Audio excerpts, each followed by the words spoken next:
Welcome back to Entrepreneur Encounters, everyone. You're going to be excited about today's episode 16. Before we dive in there, I'm Brent Halfwasson. I'm an entrepreneur coach and business catalyst.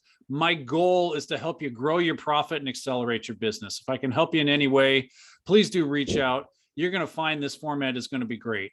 I get asked a ton of questions about digital marketing. And that's one of the reasons I really wanted to bring on my guest today, Lori Highby, the CEO and founder of Keystone Click. I think you're going to find what she can share today with you about her journey, where she got, the amount of time that we spent together, just getting to know each other a little bit. I think it's going to be a big deal to you. So, Lori, I appreciate you coming on our show. I'm super excited to be here, Brent. Thank you so much for inviting me. And I am excited to just share any information you want to know about digital marketing. Well, I tell you what, let's dive in. Tell us a little bit about yourself and your business. Sure. So Lori Highby is obviously my name. I started my company in 2008, which is called Keystone Click. Started out as a website design and development company, and just the natural evolution of the internet, we now position ourselves as a strategic digital marketing agency. The reason this evolution came to be is people would come to me, okay, now I've got a website. How do I get found on Google? Or what's this thing called Facebook and how do I use it? And I would just tell them, yeah, this is what to do. And their natural answer was, well, can you do it for me? So of course I'm going to say yes. I know how to do it instead of, and that's what entrepreneurship is all about, right? Helping someone solve the need that they have. Awesome. Let's see. Yeah. So been in business since 2008. We really focus on helping our clients build brand awareness and generating leads online. We do that by first conducting research on behalf of our client's customer to help them better understand where to position them, where to be positioned, what message to say, and to help them really achieve their business goals in the digital space. Awesome. So why did you decide to become an entrepreneur? Why not just do this for another agency or another firm that's out there already? Entrepreneurship is definitely in my bloodline. My grandfather owned a number of businesses. My father owned some businesses. My mother had some startups. And so it's just something that I kind of grew up around. And I don't know if I would say stubborn ways, when I was working at other companies, I always just thought I can do it better.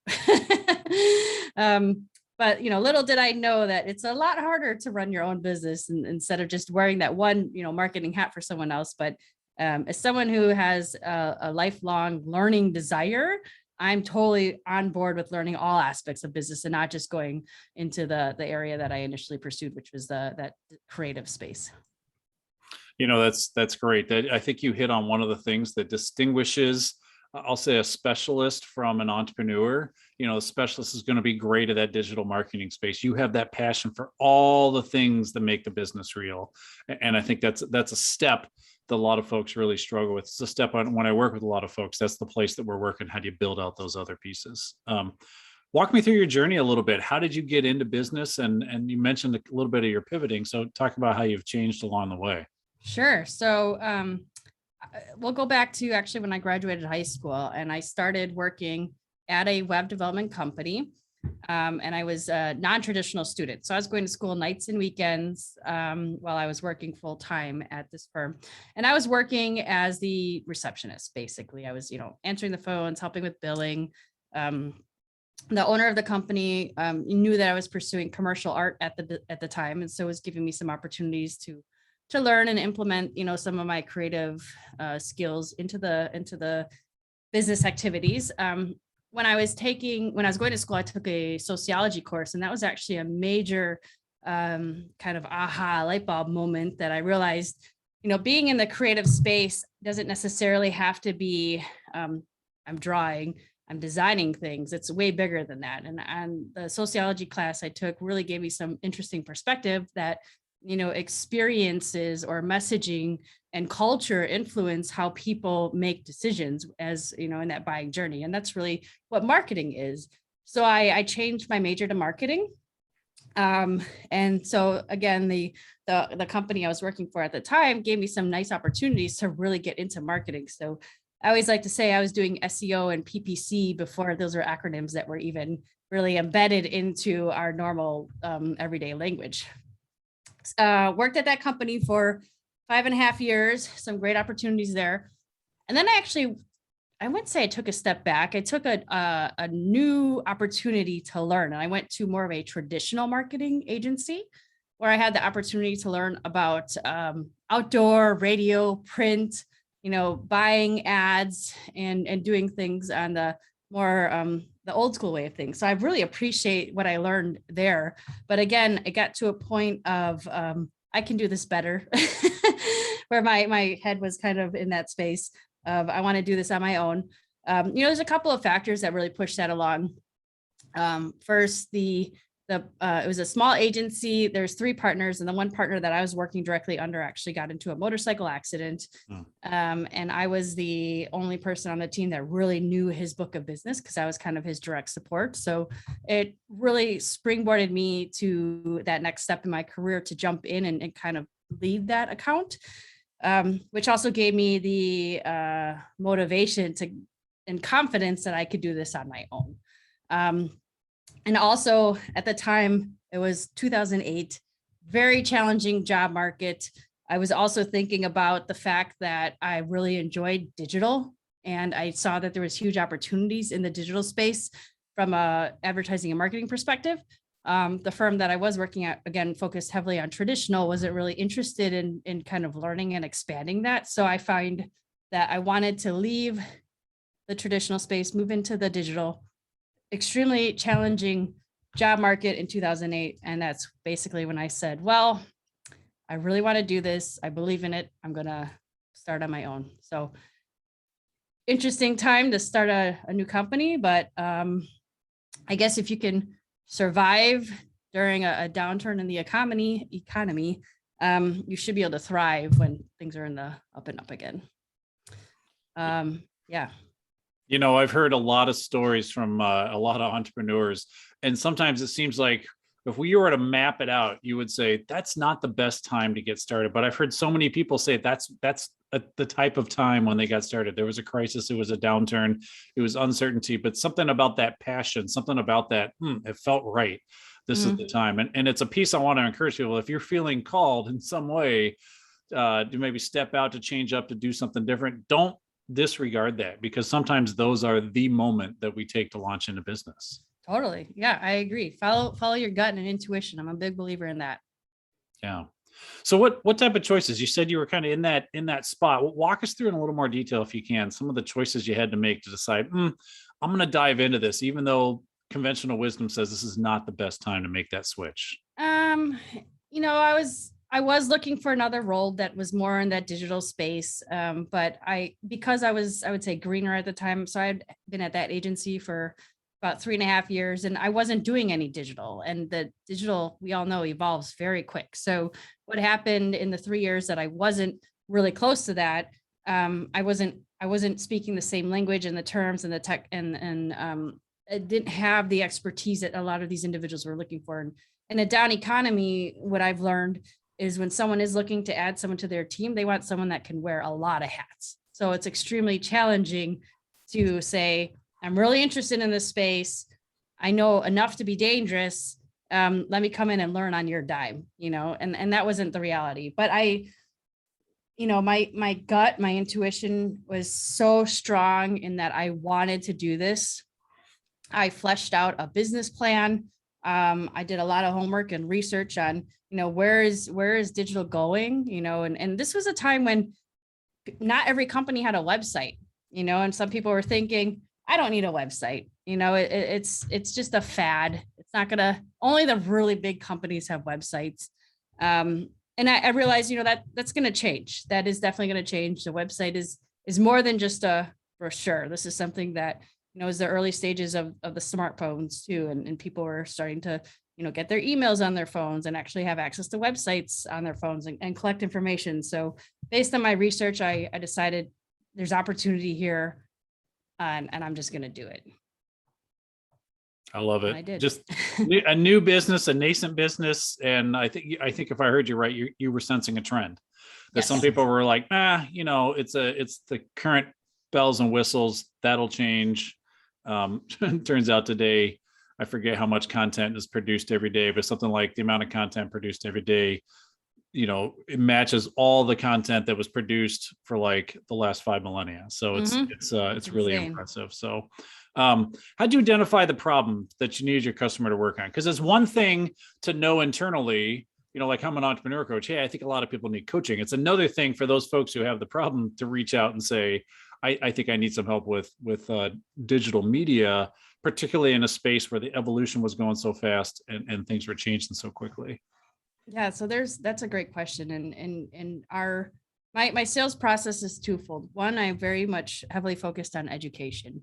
And the more that you create the awareness that there's opportunity out there, and also what's happening in the industry and the evolution of what's happening in the space, the more that ideal customer is going, oh, this is really interesting. Why aren't we doing this? Or there's a little bit of interest that's piqued by that. But then just having an initial discovery call is what I like to call it, and where I'm just asking a lot of questions about their business and figuring out what is their goal that they're trying to achieve, what does success look like for them, and why aren't they on the path to achieving that right now. And so digital marketing is all about saying the right thing at the right time in the right location, so that your ideal customer sees it and is interested. At the very least, they're raising their hand saying, I want to learn more.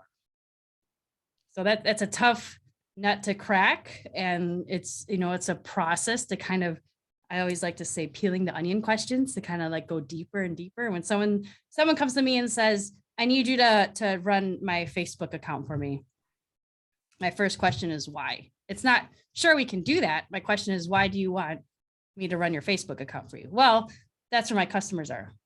Well, how do you know that that's where your customers are? So just really kind of going deeper and figuring out, is that really the right channel? And then what's the message that we're saying on there? And are you just posting just to post? Or are you posting with intention and knowing that this is the type of information that your ideal customer is seeking and wants to hear from you? How much time do you spend helping people build out that understanding of their ideal customer and the problem that they are solving? Yeah, we have a really well thought out process that we've implemented numerous times. And it is about a 2-month initiative that we put into play, where we're doing some research, looking at, some third-party data. We're also doing some first-party research where we're interviewing our clients' customers to just hear that language and that conversation that's being had. So oftentimes, as businesses, we're making assumptions on why people are working with us. A great story that I like to share. We've got a client where, they've been around for 40 something years, huge team, very successful. And when I asked them, why do people buy from you? Why do you keep having the same customers coming back from you? Their initial response was, we're fast and we're cheap. We're faster than our competition. We're cheaper than our competition. So this has been their mindset for the last 40 years, that this is why people come to them. They gave us their top 4 customers that they love working with. And if I said, if you can get, 50 more of this type of customer, you would be, beyond thrilled. So we interviewed those 4 customers, and across the board, when I asked them that same question, why do you keep buying from this company? Why do you keep coming back to them? All of them said, we love the customer service that this company provides. It's not because they're fast or they're cheap. It's because the quality of the customer service. So if you think about that and really understand your messaging and how you position yourself and in the marketing that you're putting out there, if you're saying we're faster than the competition, we're cheaper than the competition, what type of customer are you attracting?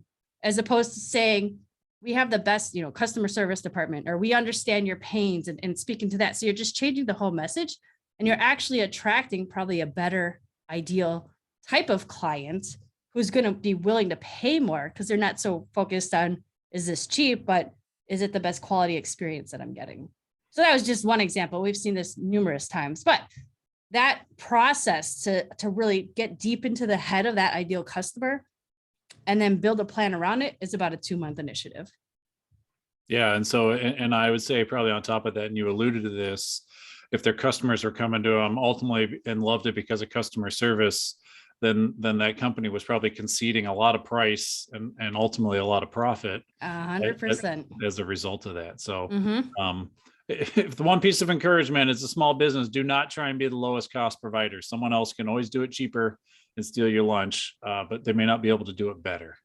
So Correct. absolutely.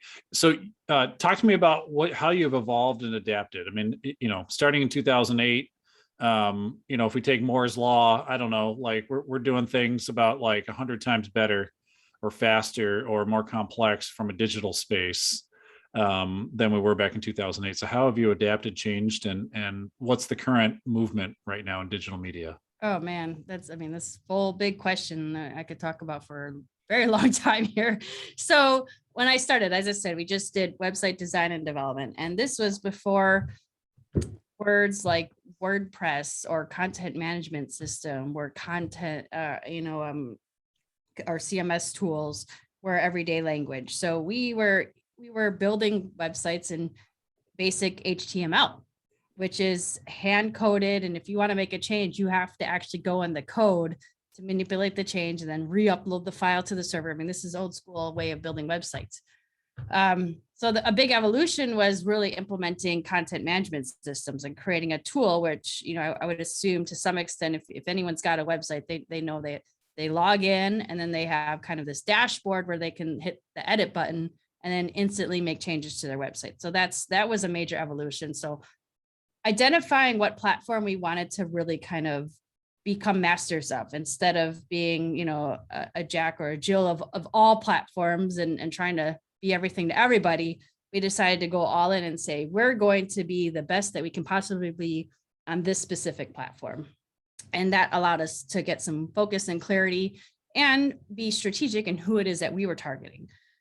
So some of that evolution over the years has been, this platform isn't really servicing the needs of our clients right now. Let's evaluate some other platforms. So just the tools and the resources have evolved significantly over the years. So now, we were really big into Drupal, and we still definitely support and service Drupal websites, but now WordPress is fulfilling the need a lot better than than Drupal was at the time.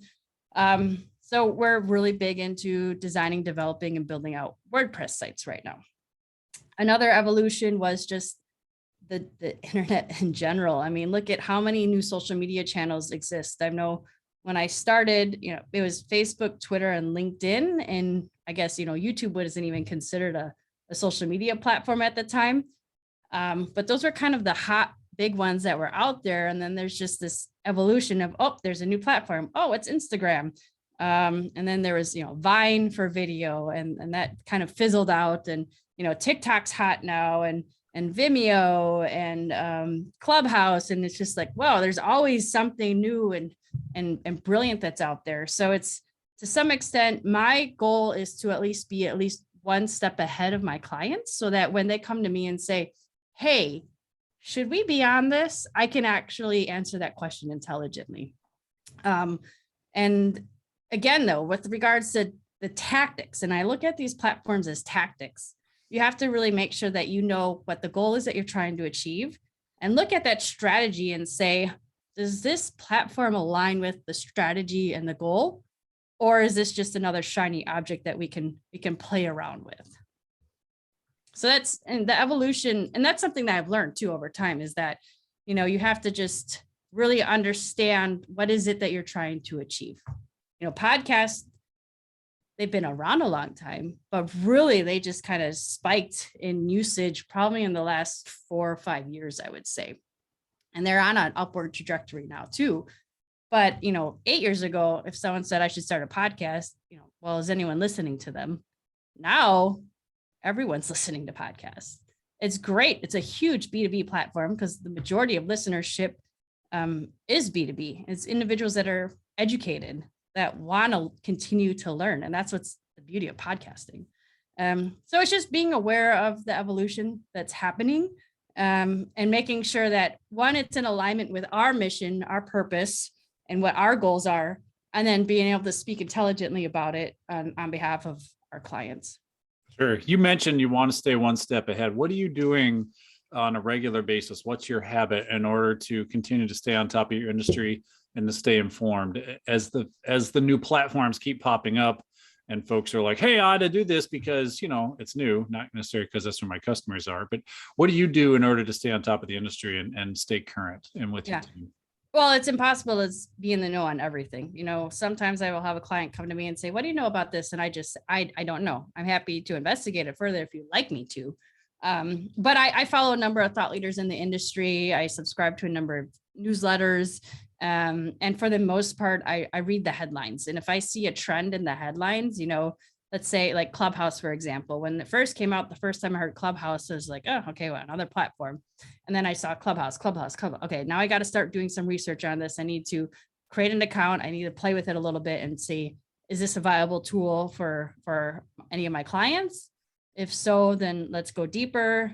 If I think it's another shiny object, then I'll just kind of, I learned about it. I can educate others on it. I'm going to move on. Yeah, I mean, I think that's brilliant. And I'm guessing most of those tools that you investigate, when you mentioned the newsletters and following the thought leaders, those by and large, those are free resources. What it costs you is your time. Am I capturing that right? Yeah, you're right. And that's why I just skim the headlines for the most part. Yeah. Look at the subject line. If the subject line is enticing, I might open it up and skim the headlines in that actual newsletter. I follow a lot of these thought leaders on social channels and just kind of, scrolling. That's how we all digest information. But again, if I see a trend, if I see something that's talked about numerous times, then I'll kind of go deeper into the topic. Yeah. I'd like to talk a little bit about funding and how you continue to fund your business as it grew. Can you walk us through kind of what that evolution looked like in terms of getting what you need to be able to pay yourself, Sure. right? And then continue to build the team and make sure that there's money left over at the end of the day. Yeah. This, in all honesty, was a huge struggle and pain point for me for the first few years of running the business, because this was an area that I was not educated on. I went to school for marketing and I decided it's all creative and fun stuff. I don't have to worry about the financials and the spreadsheets. Someone else will do that for me. Definitely changed my mind real quick on that. But when I started, I threw in a chunk of money. And I'd say very lucky and happy that I have a husband who has a full-time job. So that helped make it a lot easier. But I also feel like it made it easier for me to coast a little bit and not be as aggressive on trying to learn it for myself. I ended up taking out a business loan initially to fund bringing on team members so that I could scale a little bit more quickly. And I learned so I had a private loan, and then I learned about, working with your banker, and I got a line of credit so that I can continue to do a better job of keeping the team supported, because I learned quickly that just because you invoice someone doesn't mean you have that money. And I've also learned that you have to hunt people down, just because you invoice them doesn't mean they're actually going to pay it. So I learned a lot about money. I learned about money habits. I acquired, like I said, a line of credit, which has been extremely important.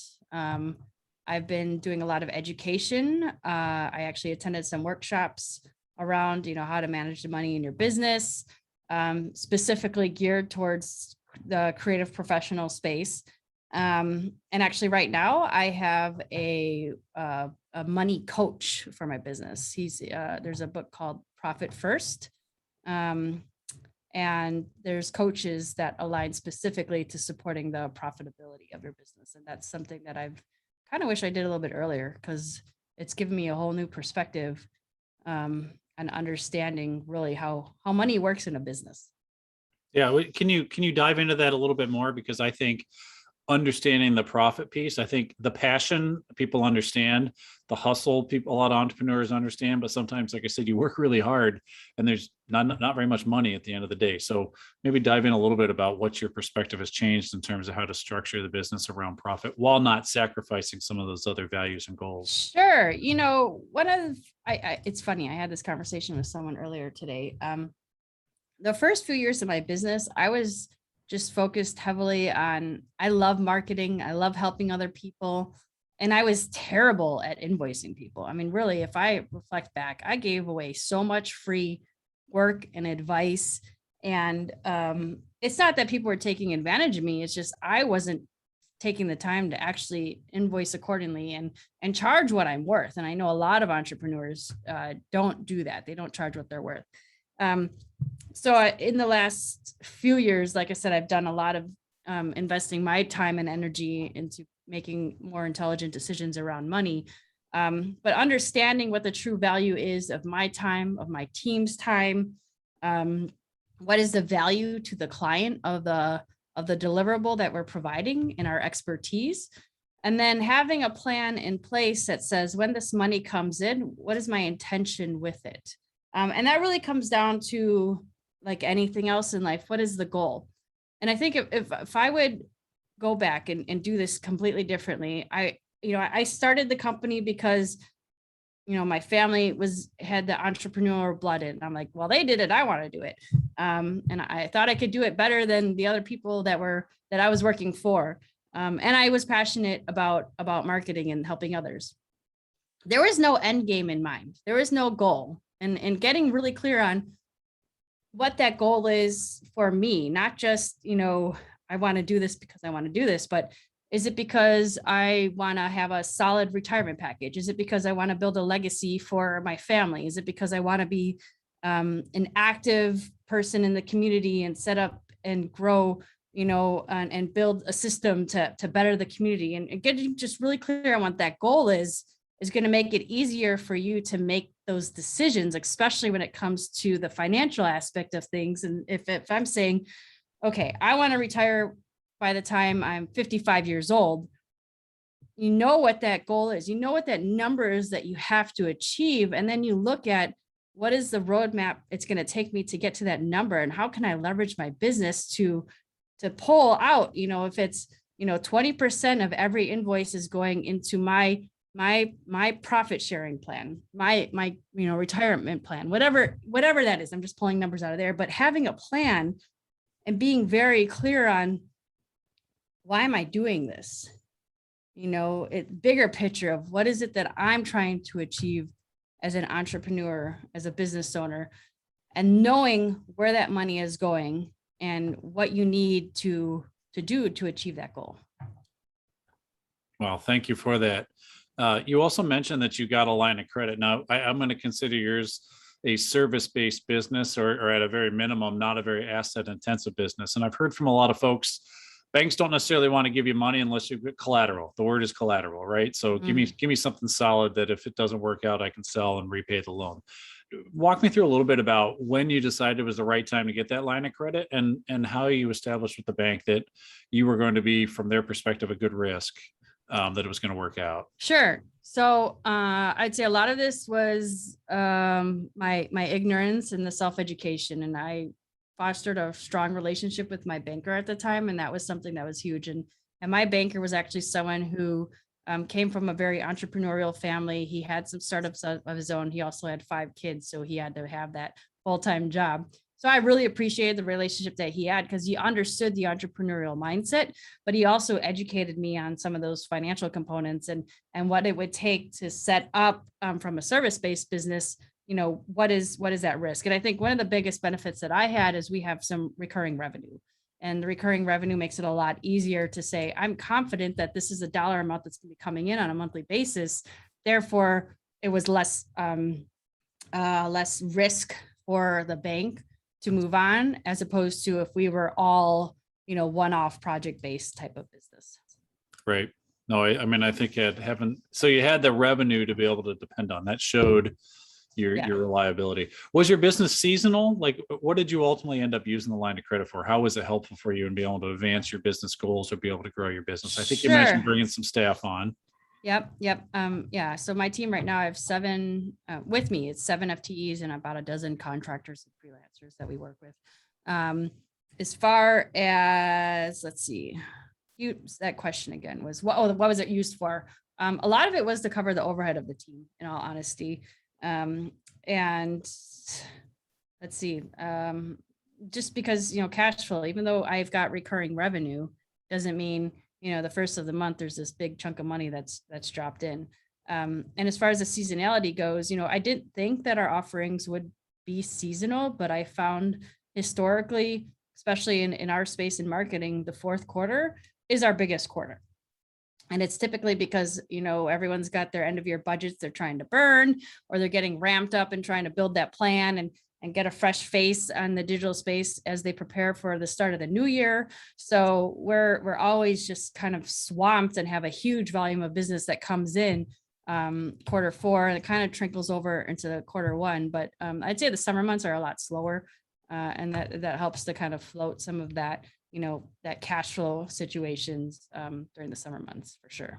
It's a beautiful reason to have a line of credit to be able to even out the cash flow, because ultimately I can't pay people based on my accounts receivable and I can't pay people with money that I had like 5 months ago if I've already put it someplace else. So it allows you to even that out. I think that's perfect. Talk a little bit about your support community. There are no self-made folks in this world, despite what you may hear on various YouTube channels, et cetera. So talk about the support that you had and how those are instrumental in helping you develop. Sure. So one of the, I'd say, best decisions I ever made was joining an affinity group. So basically, I'm in a group with a dozen other marketing agency owners from across the country. And we get together twice a year in person. We vote on where we're meeting. So we have some fun destinations, but we go really deep. We share our challenges, we share ideas, we share our financials, and we challenge each other on our financials. But in between the twice a year meetings, we're constantly texting and emailing and supporting each other. And what I love about this, I joined this group maybe 8 years ago. I was 100% the youngest person that joined the group. And I thought initially like, oh, these are my competitors, we're just going to be headbutting each other. And it's the exact opposite of that. I have gotten so much love and support and advice and counsel from every other person in this group. It's facilitated and ran by someone that has owned an agency for many years, but I'm sitting next to someone who's owned an agency for 30 years and has been in my shoes and has had the same struggles and the same pains that I've had. And they're more than willing to drop whatever they're doing to get on a phone call and help walk me through it. That has 100% been probably one of the best decisions I've made. And just having some sort of coach or counsel, like I said, my background, my education, my experiences have been marketing since the first day I went to college. I'm not strong in HR. I'm not strong in the financial side of things. I'm not strong in the legal side of things, but having a business coach, and I've had a number of business coaches over the years to educate me and guide me and tell me the best practices so that I can minimize making the mistakes that other people have made, has been extremely beneficial. And I've learned, I don't know if you're going to like me saying this or not, but my experience has been, I am with a coach for about a year and a half to 2 years max. And then it's time for me to find a new coach. And that's because I feel that I get to a point of, I've learned what I can from this individual, and now I want a different perspective, and I want to learn a new philosophy and thinking of things. So, and I take what I feel fits best with me with the coaches that I've worked with, but I'm definitely an advocate for hiring a business coach and working with someone that can help fill the holes in your expertise that you don't want. And then just the general, business ownership community as a whole, locally, with your chambers, networking groups, and just finding your peers and people that, even though they're not in your industry, they're, people you aspire to potentially do business with, and just having someone to say, hey, I'm struggling with this. You got some input you can share. And it's good to have other like-minded individuals that maybe they started their business because of passion, and they're learning that it's more than just passion, and you've got to understand the legal side of things and the financial side of things, and you can help each other succeed and rise and lift each other together. Yeah, well, actually, I'm going to double down on what you said on coaches. I think the ideal role for a coach there, and you had mentioned it before when you talked about when to market: right time, right space, right person, and they're ultimately the right information. And so we're changing coaches for a couple of reasons. One is familiarity, and another is we've all evolved. Hopefully that coach has instilled a lot of talents and skills, and whether maybe you need to move to quote the next level, an area of expertise that coach doesn't happen, your business is growing beyond the capacity. Just like there's no self-made person, I don't believe there's a one size fits all coach. I mean, a coach that you might have needed when you were a solopreneur, where you were just starting out, versus when you've got 7 employees and 12 contractors. That's a different scale and scope and type of business. So I want to encourage people, wherever you're at, yes, find a coach, but make sure there's a fit and there's a match. If you need a lot of heavy support in digital marketing, you should be looking at people more in Lori's space where they have a focus and expertise. The spot where I try and help people pick up is to get accelerated as they initially launch and really get on strong footing so they have those business basics. Once those are there and you're thinking about, hey, should I do a merger and acquisition and franchise and some other things? I want to connect you with some other coaches that focus in those areas, because we need folks to help keep us getting better, keep accelerating. So I couldn't agree with you more on that concept. How'd you persevere? You've been in business quite a bit of time, and there've been a couple of ups and downs, and you've managed to grow. So talk to me about perseverance, because my spoiler alert, I think it's the most important trait an entrepreneur can have. Yeah. Just a couple ups and downs, man. We're on the roller coaster ride of a lifetime is what I'm going to say. There's always something, and one day it's 2 steps forward and the next day it's 1 step back. Sometimes it's 2 or 3 steps back. And you just have to, again, know what that end goal is that you're trying to achieve. And that's your motivator, and get really clear on celebrating your wins, regardless of how big or small they are. You have to be excited about that, because that's going to motivate you and keep you moving forward. And do little things to just remind yourself that, you know what, we won this awesome account, because even though we lost this account, we won this account, and really focus on the positives of the business. But anytime there is a loss, you have to look at that as a learning opportunity and say, what can I do differently next time this situation presents itself? What can I learn from this experience that I've had right here? And know that, again, that's the positive then. So turning that negative into a positive is something that's really important to me. And every time I do something, and this is just a model that I have within my organization, every time we do something, we do it 1% better than the last time we did it. And that it's just, again, that's how we learn, and that's how we tackle things. So if we had a negative situation present itself, we're asking ourselves, what can we do differently and better next time that we do this, so we're not doing it again? And so that we are making it better. And if it was a success, we still ask yourself, what can we do to make this better next time we did it? Progress, not perfection. I think that's essential, because we'll never get to 100%, but we can sure keep getting better than the time we were at last time. A couple more questions. We're moving into, we're recording this right now in the middle of November 2021. We're coming up on 2022. What are 3 areas, as you look at different entrepreneurs and different businesses, what are 3 areas that entrepreneurs and business owners really need to be thinking about when they think about digital media right now? I think, I love this question. First and foremost, I'm slightly biased, but I'm a huge advocate. Your website needs a lot more attention than giving it. A lot of companies, especially those that are getting started, are DIYing their website and just kind of throwing information up there. And you don't realize that your website is your 24/7 salesperson. It's the platform for you to really showcase your expertise and prove that you are the resource to solve the problem that whatever it is that your ideal customer has. 2 is you need some sort of thought leadership that's out there, and that's creating content and showing your expertise. So not just your website, but producing videos, producing a blog, an email newsletter, being active on social media, and just sharing your expertise. And I like to say there is no secret sauce out there. I mean, we can just Google anything and learn how to do it. So I always like to use a quick analogy here. I love cooking shows, learning how other people are doing things. So if I'm watching Gordon Ramsay make a steak on TV on this cooking show, that's awesome. Yeah, I'll try to do it myself. But you know what? I will pay money to eat at Gordon Ramsay's restaurant and buy a steak from him, because I know damn well he's doing it way better than I can ever do it. It's the same thing. So he shared the recipe. He shared the secret on how to do it.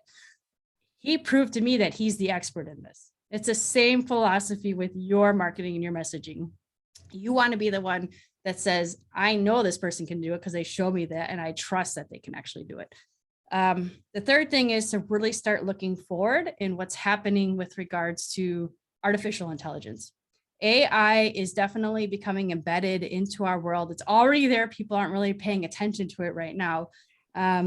I mean, you start typing an email in Gmail and it like finishes the sentence for you. That's artificial intelligence. It's learning from you. And it's going to be a big part of marketing going forward. So start paying attention to that and start learning how this technology and evolution is going to make an impact in your business going forward. Awesome. Thank you for that. Last question. I want to talk about your brand a little bit. What is uniquely you and uniquely Keystone Click that you want your customers to know? If someone's watching right now, go ahead. And this is like commercial time. Go ahead. Yeah. Oh man. I love this question too. So I 100% believe in education. It's a core principle of mine. It's a core principle I infuse into my business. And I will teach you and answer any single question that you have. My goal is that our clients are making intelligent business decisions. And for them to do that, I need them to be understanding the activities that we're doing and the why that we're doing it. The other side that I really like to say is that I'm middle-brained, and I really believe that I attract the middle-brain talent to my team. So we're creative, but we're also analytical. We're looking at the data. That's where we're diving into the research, and we're seeing, that this thing that looks good is also serving its purpose and doing the things it's supposed to do. And I think that's extremely unique in our space, actually. Awesome. Well, Lori, I really appreciate you taking the time to join us today on Entrepreneur Encounters, the things that you've shared, some of those takeaways. And thank you for sharing those 3 items that we really need to be looking forward to going forward. So you've been with Lori Highby, episode 16. Thank you for joining us. She's the CEO and founder of Keystone Click. Do look her up. And Lori, by the way, I want to just ask, I want to drop this down because I, forgot the most important part. How can people get a hold of you if they want to reach out to you and your business? How can they do that? Yeah, 2 things. First, I'd say connect with me on LinkedIn. I post almost daily related to marketing, and my podcast is posted there once a week as well.